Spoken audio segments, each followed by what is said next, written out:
An Arctic blast is really a pretty big deal for us, folks. It's coming tomorrow night.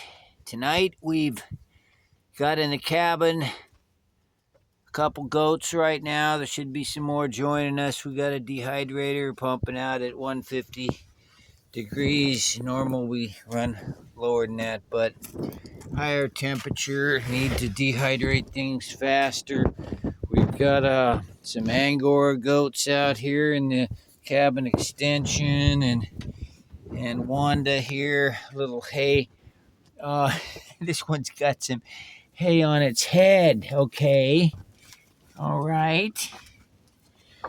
And we got some blankets hanging down. Again, this extension isn't complete, so when we got cold drafts, we got to do a lot more. So this whole dehydrator facility out here, this building, the footings and the flooring going in, it's all covered now as we've got emerald green roselle harvested today, and underneath ABC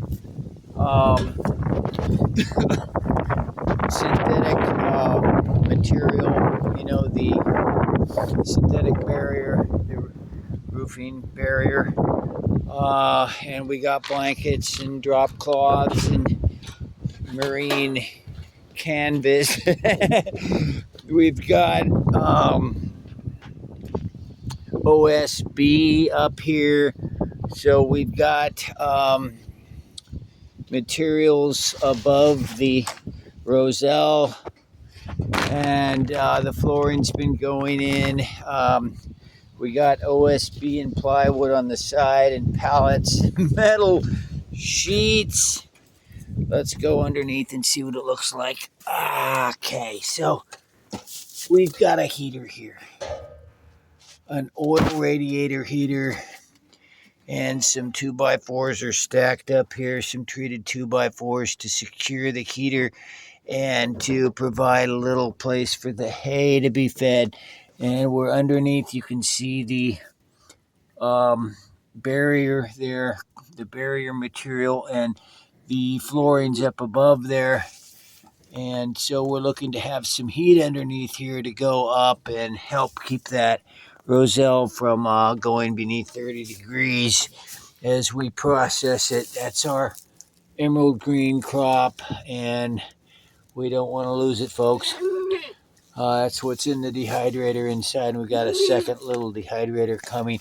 And over at the other property, as you saw, we have the red roselle in there on a propane heater that we just acquired, and we got that set up on a 20-pound propane tank, on the propane tank, so we can test it and see how good we can do with dehydrating that crop. But right now it's about saving the crop from the freezing temperatures. So there's plenty of capacity underneath here for goats tonight, and we let goats out and they're over at the hay bales, but they should be coming over here. They'll naturally want to stay in there where it's warm. Again, we got OSB all around the sides here to block the winds. There's winds kicking up right now, and the temperatures are dropping, and they're going to continue to drop like crazy. So that's pretty much the story right now. Like I said, goats have been released so they can all come together and keep each other warm, and their body heat in that area will also help keep the roselle from freezing. And tomorrow is another day. The temperatures continue to drop, and tomorrow night is the one where they go beneath 30 degrees. So here are goats. Had a bale of hay. There's a big peanut bale here they're tearing into, and there's some remaining bahia, and believe that this other hay that we just collected is the Bermuda grass hay, and they've been tearing into that. Not too structured there, but they got access to that. We got some bags of it. I think I'll bring these bags over for some insulation over here. They'll eat here for a while, and then they'll definitely come over and cuddle up in the area there. This hay area needs roofing I haven't completed the purlins. You see there's purlins here and just some sheets sitting up there. They're not secured. I've got a bunch of sheets that need to be cut and more purlins need to go in. That needs to be finished out, folks, within days actually, before rains come. For sure, we need to secure hay in that area, especially as we're using the bus for dehydrating roselle, for dehydrating the hibiscus crop, and then we pile in the peanut hay into that bus for the winter. So I tell you folks, it's a hustle period right now. Very dynamic, very demanding period of time. I'm gonna go ahead and put these bags of hay, I guess I'll just put them up here for some added insulation above the crop, green crop.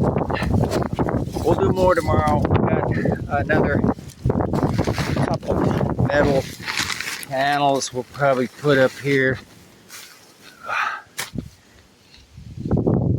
because tomorrow night's the big one, folks. Tonight, though, it'll be dipping into the 30s, they say, so I want to keep protecting here.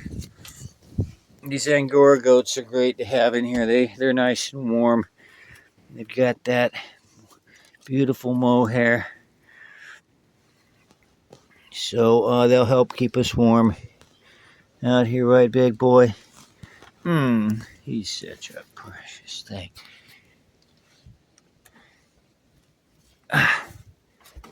Yeah. All right, let's keep each other warm, folks. It's going to be an unusual thing for us here in Florida. This extension needs to be finished out, folks. There's no metal up above. There's just some OSB on some framing. This all is late. When this is finished out, it'll retain the heat better. There'll be insulation. It'll be a nice little extension to the cabin. The cabin doesn't even have insulation. It's just boards and metal roof up above there. There's the sheet on a screened window right here. So a lot of work to be done, folks. But this is what we're doing here on November the 8th, 2025. Struggling with the workload and everything we got to do to react to dropping temperatures. We all know that by the end of November we're into frost and we're into sub 30 degree temperature and freezings and such. So we don't usually see frozen ground here, much snow. We saw some snow last year, but it's cold for us. And I know that they up north probably all thinking we're just lightweights, sissies that can't handle the cold. What, they got sub-zero temperatures up there, but it is what it is. Everything's relative, and to us it is cold and it does affect everything, and we'll just deal with it right now. Hopefully this quick drop in temperature will be over with, and then we'll get another week or two of acceptable temperatures so we can continue to dehydrate our hibiscus crop. It's all about the hibiscus crop right now, folks. The goats know where the heat is. They always gravitate to the heat, and they'll all come around here. They know the heater's here, and they'll cuddle up around here together, and all will be fine.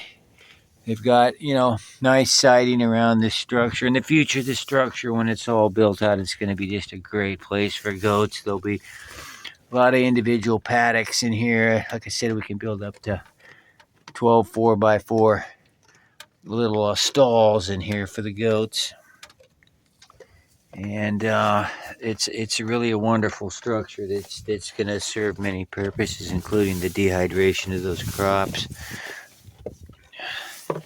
I'm going to put a little hay over here on top of these boxes and buckets here at the edge, and get it up and elevated so they can feed on it without fouling it here.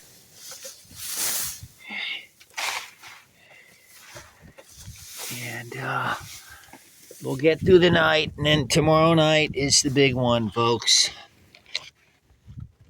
All right, goats.